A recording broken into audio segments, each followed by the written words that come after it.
ये है द्रास, दुनिया का दूसरा सबसे ठंडा बसता हुआ इलाक़ा। यहाँ का टेम्परेचर -30 तक चला जाता है, लेकिन लोग फिर भी अपनी ज़िंदगी जी रहे हैं।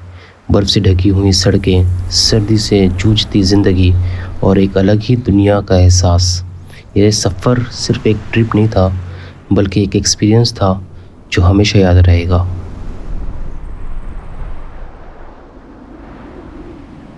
Hey.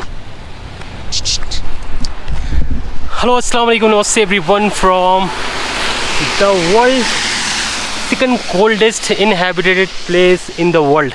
अभी इस वक्त हम हैं द्रास में, और द्रास में हम एक्सपीरियंस करने आ गए हैं यहाँ की ठंड को। ये हैं हमारे हफीज़ भाई। हाँ, और हफीज़ भाई को हम सोनमर्ग से उठा कर लेके आए हैं।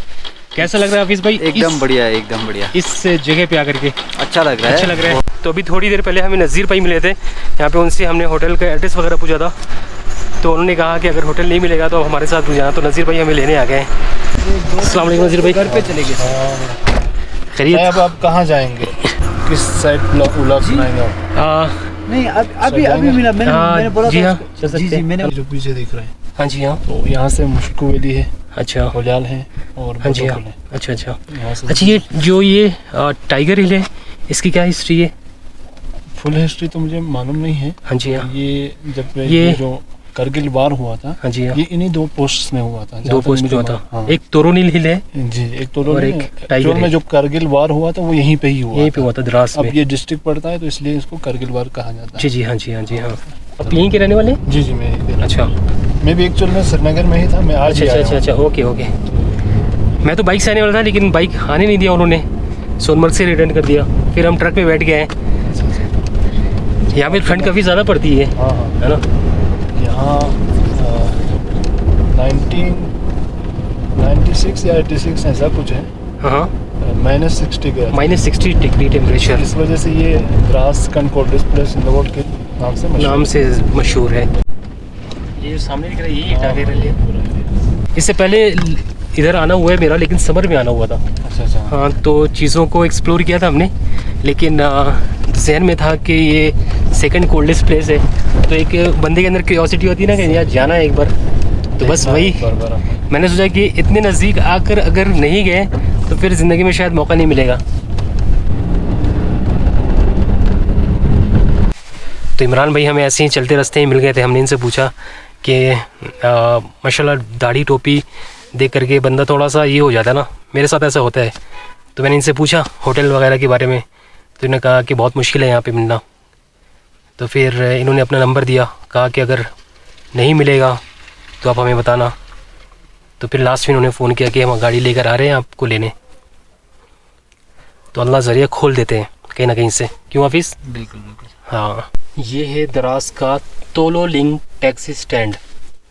तो यहाँ से आपको सोनमर्ग के लिए भी टैक्सी मिल जाएगा, यहाँ से आपको लेह कारगिल कहीं भी जाना हो उसके लिए यहाँ से टैक्सी मिल जाता है।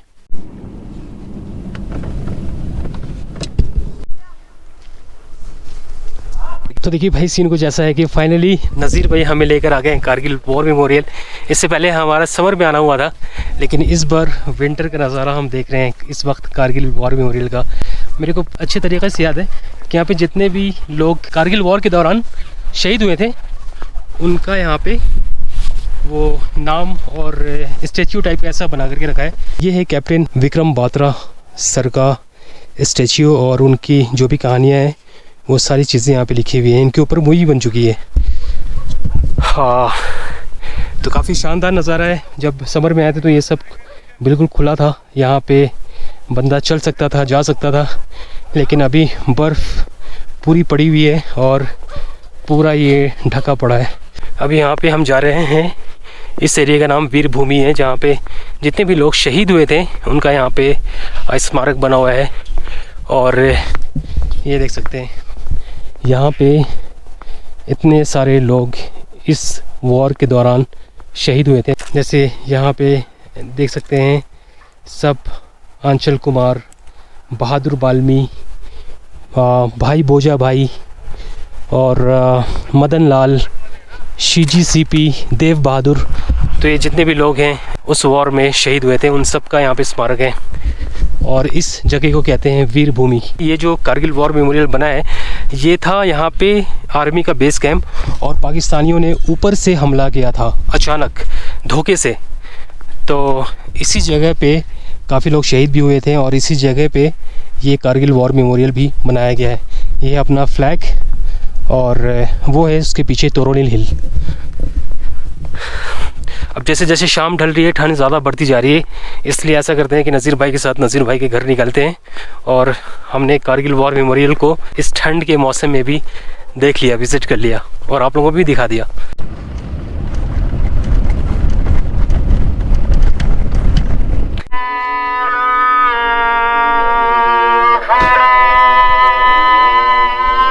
फाइनली हम पहुंच चुके हैं नज़ीर भाई के घर पे, और ऐसा कुछ नज़ीर भाई का घर है। यहाँ पे उन्होंने हीटर जला कर रखा है, ब्लैंकेट दे दिया है कि हमें ठंडी ना लगे, सारी चीज़ों का ख्याल रख रहे हैं।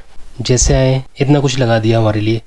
ये यहाँ का शायद लोकल ब्रेड है, चाय है, रोटी है, बिस्किट है, और वो क्या है, बकर खानी। बकर खानी, हाँ। बकर खानी बोलते हैं। बकर ये केक लग रहा है ना, केक। ये रोटी नज़ीर भाई ये लोकल रोटी? लोकल अपने घर की। अच्छा। और ये आप बता रहे थे ये देसी घी है यहाँ की? हाँ, तो इसे आप ब्रेड में लगा के खाते हैं? जी रोटी में अच्छा। खाते हैं। और ये यहाँ का लोकल केक हो गया? जी। और वो बकर खानी है ना? जी। सही है, बहुत कुछ आपने इंतज़ाम कर दिया नज़ीर भाई, इतना कुछ करने की ज़रूरत नहीं थी, है ना? आप हमारे मेहमान हैं। क्या नाम है तुम्हारा? शहबाज। शहबाज? हाँ। स्कूल जाते हो? कौन सी क्लास में हो? ट्यूशन जाते हैं। ट्यूशन जाते हो? हाँ। अच्छा, अभी क्या गेम खेल रहे हो? हाँ, ये हाँ। जब ये बंद होता है ना,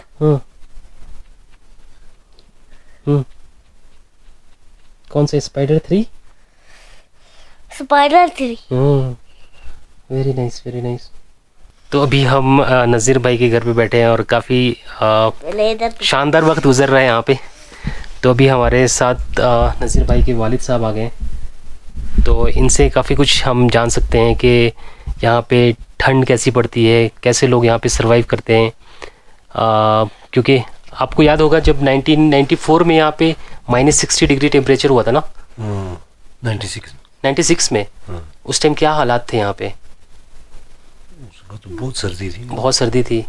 तो उस टाइम कैसे, मतलब अभी भी -23 डिग्री टेम्परेचर आज रात जाने वाला है, तो ऐसे कंडीशन में कैसे यहाँ पे, क्या कपड़ा, कैसे? यहाँ तो गर्म कपड़े लगाने पड़ते हैं ना। गर्म कपड़े। तो यहाँ पे तो पानी वानी सारा जम जाता है? पानी जम जाता है बिल्कुल। फिर यहाँ पे कैसे लोग, पानी का क्या सीन है यहाँ पे? नहीं, अभी तो बहुत फैसिलिटी, अभी तो जगह जगह ही लगे हैं ना, समरसेबल पंप लगे। Submersible pump. पहले कैसे लोग, ये क्या बोलते हैं इसको, वो ना जल शक्ति के लगे हैं ना, जगह जगह। अच्छा। नहीं, जल शक्ति से पहले कैसे लोग यहाँ पे पानी, जैसे पानी तो जम गया पहले तो कहाँ था, इस नहीं था ना, चश्मों से लाते थे, चश्मे से पानी लाते थे, पेड़ में उठा के लाती थी औरतें उसको। हाँ, अच्छा। प्लास्टिक या वो उसके केन होते हैं ना, लोहे के बने हुए केन। जी। जिसमें तेल वगैरह जिसमें जी, हाँ। खाने के तेल वगैरह। अच्छा। उसमें लगा के उसको बांध दिया, फिर पेड़ में उठा के लाते थे। फिर लाते थे। तो पहले से लाइफ अब अच्छी हो गई है ना, सहूलत ज्यादा हो गया, काफी फैसिलिटी हो गया। लाइट यहाँ पे शुरू से है यहाँ पे? हाँ? लाइट जब से मुझे पता है तब से तो है। तब से लाइट है। अच्छा। और मान लीजिए अगर यहाँ पे स्नो तो काफी ज्यादा पड़ती है? नहीं, अब तो कम हो गया, पहले तो बहुत पड़ता था, कम से कम 6 फुट 7 फुट। हाँ, अब कम पड़ने लगी है ना? अब कम पड़ता 3-4 साल से, पिछले 4 साल 5 साल से कम पड़ता। जी। अच्छा। तो जब पहले यहाँ पे स्नो ज्यादा पड़ती थी, उस वक्त अगर मान लीजिए किसी की तबीयत ज्यादा खराब हो गई, फिर लोग क्या करते हैं उस समय? रोड मान लीजिए जाम है, रोड तो कहाँ उस वक्त होता ही नहीं था। हाँ, फिर कैसे करते थे? फिर पेड़ में उठा के ले जाते थे ना उसका अस्पताल से, या घोड़े वगैरह में, या घोड़े में ऐसे। लेके जाते। तब तो बहुत, और अगर बर्फ ज्यादा पड़ती तो फिर उनको घर में ही रखना पड़ता। अभी भी ऐसा होता है क्या? नहीं, अभी नहीं। अब ऐसा नहीं होता, घर रोड होता है। अभी तो हर गांव में रोड है, मोहल्ले में रोड है। जी। और मशीनें लगी होती। मान लो अभी रात को बर्फ पड़ा 1 फुट, सवेरे उसको साफ हो गया, साफ कर देते हैं। सही सही। अच्छा एक चीज़ और है अंकल कि जब ये तो कारगिल वाला इलाका ही है ना, जब कारगिल वॉर हुआ था उस टाइम तो आपको बहुत अच्छी तरीके से याद होगी सारी चीज़ें, उस टाइम क्या माहौल था यहाँ पे? उस वक्त तो सब घर छोड़ के चले गए थे ना, यहाँ से चले गए थे? माइग्रेन होके गए थे। कहाँ गए थे? दूसरी जगह, यहीं से यहाँ से आगे कम से कम 150 किलोमीटर सांकू। 150 किलोमीटर? हाँ, यहाँ से आगे। आपकी उम्र उस टाइम क्या होगी? मेरी उम्र उस वक्त थी 29 होगी। तब तो आप मतलब जवान उस टाइम है ना? हम जवान थे बिल्कुल। हाँ, तो क्या मतलब अचानक वो बम की आवाज़ आने लगी तब आप लोग भागे या फिर पहले से ऐलान किया आर्मी वालों ने? नहीं, ऐलान कुछ नहीं हुआ। हाँ, फिर कैसे भागे आप लोग? हम उस वक्त हमारे यहाँ सिस्टम वो ट्रैक्टर का सिस्टम नहीं था। उस वक्त हम उस बैल शेल में हल चलाते थे। अच्छा। आबादी हो रहा था, हमारा खेती बाड़ी हो रहा था। लोग तैयार भी लोग शादी का भी पहाड़ों शहाड़ों में थोड़ा ऊपर से वो ये हो गया, गोलाबारी शुरू हो गया। तो वो आवाज आ रही थी, वो आवाजें आ रही थी ना।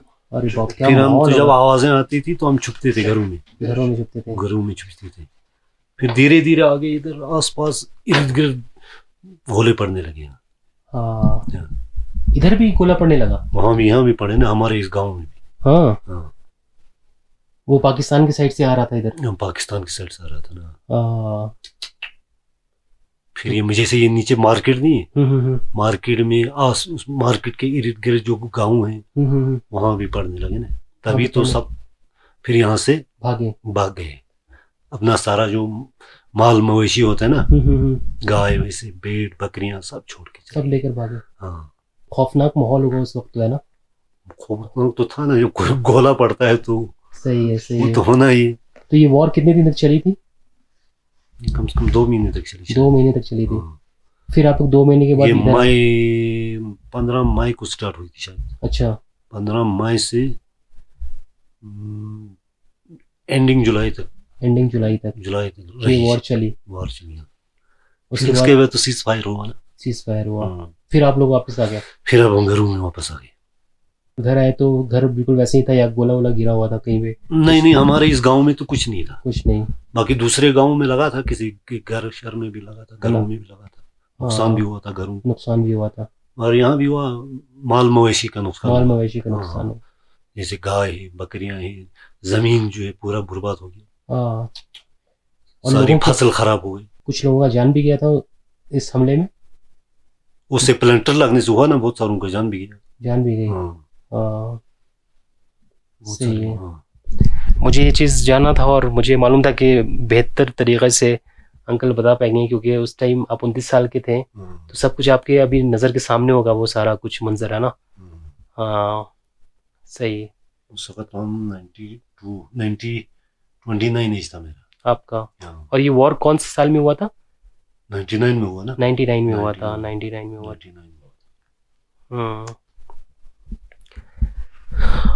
तो अभी हम इस वक्त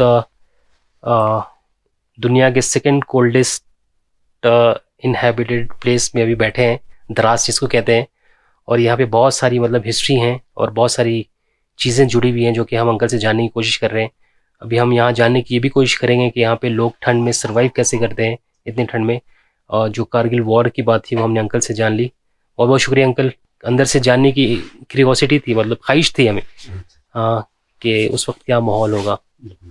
चलिए, बहुत शुक्रिया बताने के लिए। अच्छा, यहाँ पे ठंड ज़्यादा पड़ती है तो लकड़ी तो मतलब खरीदना पड़ता होगा आप लोगों को? लकड़ी का तो स्टॉकिंग रखना पड़ता है ना, सर्दी में बुखारी जलानी पड़ती है। जी, कितना कुंटल एक सीजन के लिए चाहिए होता है आप लोगों को?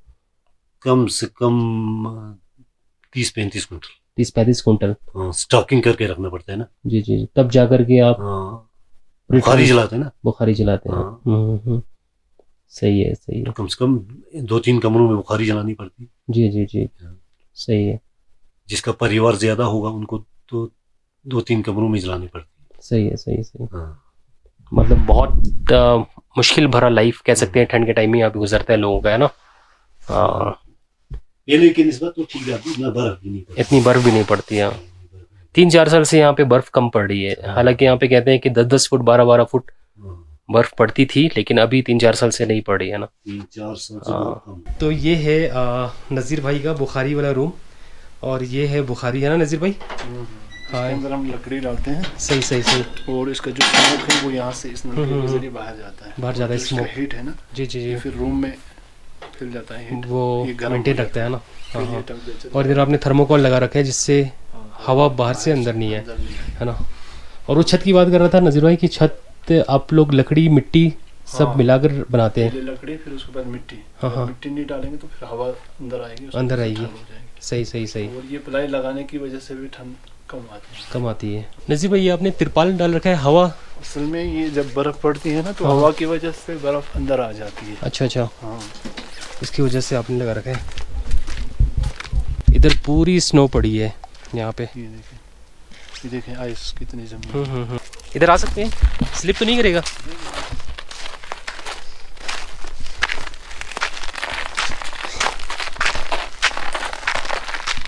ये देखें।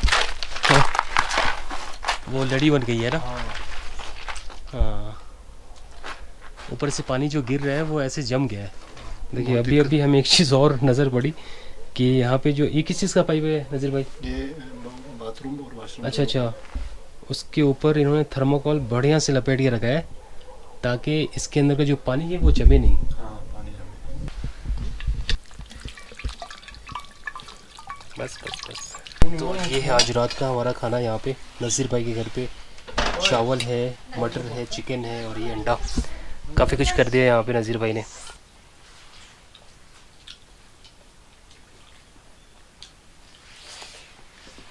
अचार लगाए।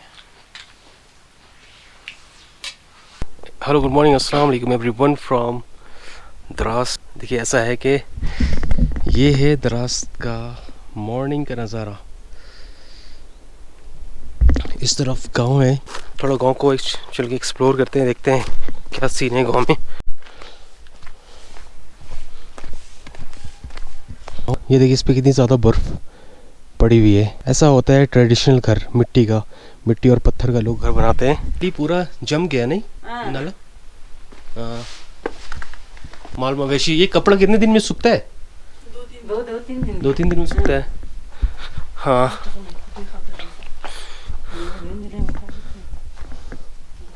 वो देखिए उधर लकड़ी इकट्ठा आपने किया हुआ है ठंड के लिए, है ना। यहाँ पर भी लोगों ने लकड़ी स्टोर किया हुआ है ऐसे पूरा। उसके ऊपर क्या है? घास है, गाय के लिए, गाय के लिए।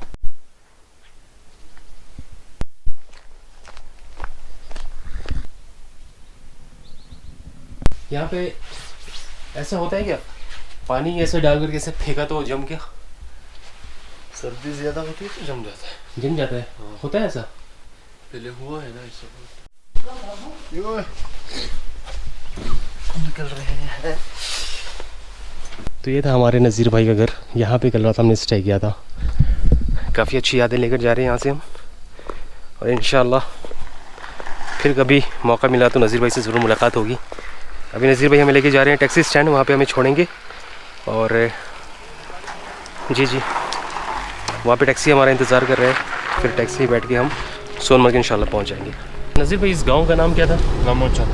लामोचन, लामोचन गाँव था। बहुत बहुत शुक्रिया नज़ीर भाई इस मेहमान नवाजी के लिए, खातिरदारी के लिए बहुत शुक्रिया आपका। और आप भी आइए कभी हमारी तरफ इंशाल्लाह, आकर हमें भी खिदमत का मौका दीजिए। कोशिश करेंगे। जी हाँ।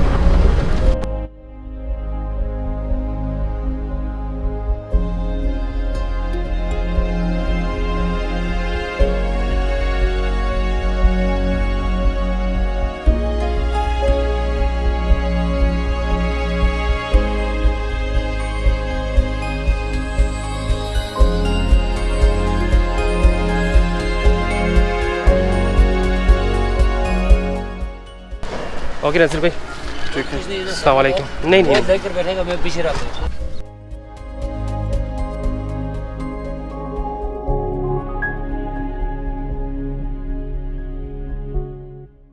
तो भाई फाइनली हम दराज से होकर सोनमर्ग पहुंच गए। सोनमर्ग से हमने गाड़ी ले लिया और अब हम निकल रहे हैं यहाँ से श्रीनगर के लिए। ओके हाफिज़, चलो अब टाइम आ गया कि तुम्हें भी अलविदा बोला जाए, है ना। बहुत शुक्रिया। हाँ काफ़ी अच्छी मेमोरीज़ बना कर जा रहे हैं और अच्छा टाइम गुजरा तुम्हारे साथ। अच्छा लगा। काफ़ी अच्छा लगा। एक बार आज नाइट फिर से गुजारो मेरे पास। कोई मसला नहीं है, इंशाल्लाह फिर कभी मौका मिलेगा तो आएंगे, है ना। ठीक है, घर वालों को सलाम बोलना, तुम भी अपना ख्याल रखना, ठीक है।